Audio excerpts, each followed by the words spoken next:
What if you could actually hear the whispers of the long dead? I mean, not just read their words, but experience their most secret, most powerful rituals. Well, today, we're taking a journey thousands of years back in time to ancient Mesopotamia, where sorcerers etched these incredible incantations right into clay tablets. But, and this is the cool part, this isn't just a history lesson. We're going to see how 21st century tech is breathing new life into these ancient spells. This is where the past meets the future. So here's how we're going to break this down. First, we'll start with the mystery of the tablets themselves, these whispers from the underworld. Then, we'll get into how experts are decoding the dead. After that, we uncover the wild part, the summoning ritual they describe. Next, we'll see how AI-powered resurrection is bringing it all to life. And finally, we'll ask the biggest question of all. Why speak with shadows? Why do they even do this? All right, let's jump right in. Part 1, Whispers from the Underworld.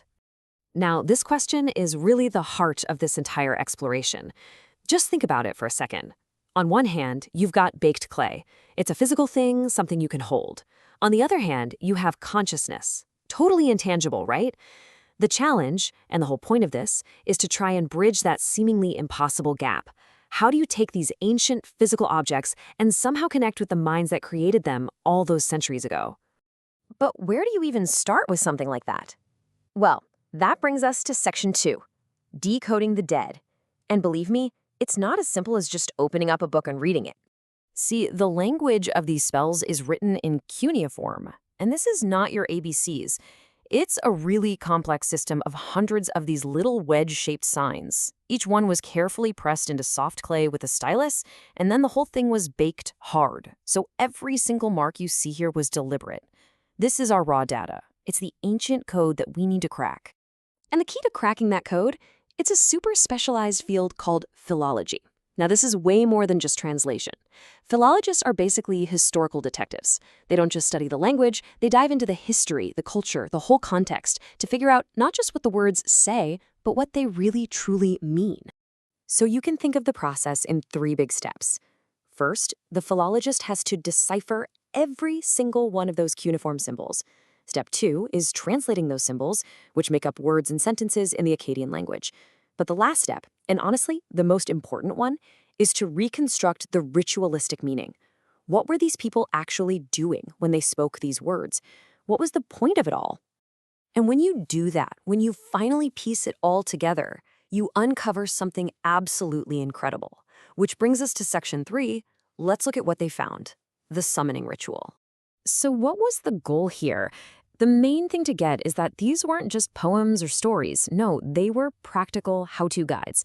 The texts are very clear that their purpose was to summon shadows, to literally open a line of communication with the underworld. For them, this was about actively probing that fragile, maybe even terrifying, boundary between life and death itself. And this line from the source material, wow, it just captures the whole vibe, doesn't it? It describes them as the ritualistic whispers of Mesopotamian necromancers. That one phrase gives you the mystery, the secrecy, the immense power these people believed they were tapping into. Kind of sends a chill down your spine, right? But this is where our story takes a sharp, hard turn, straight into the 21st century. So let's see how this all connects in Section 4, AI-powered resurrection.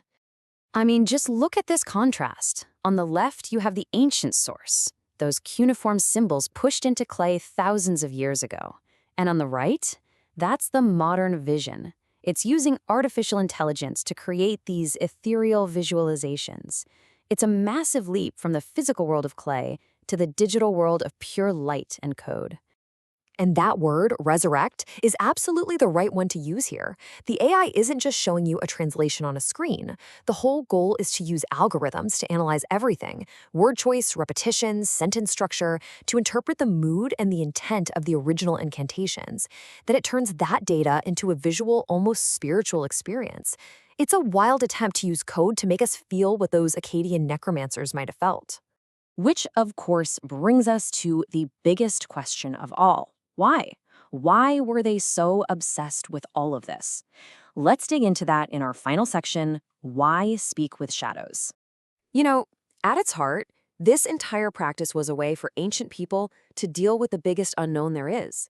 It was a full-on exploration of that boundary between being here and whatever comes next.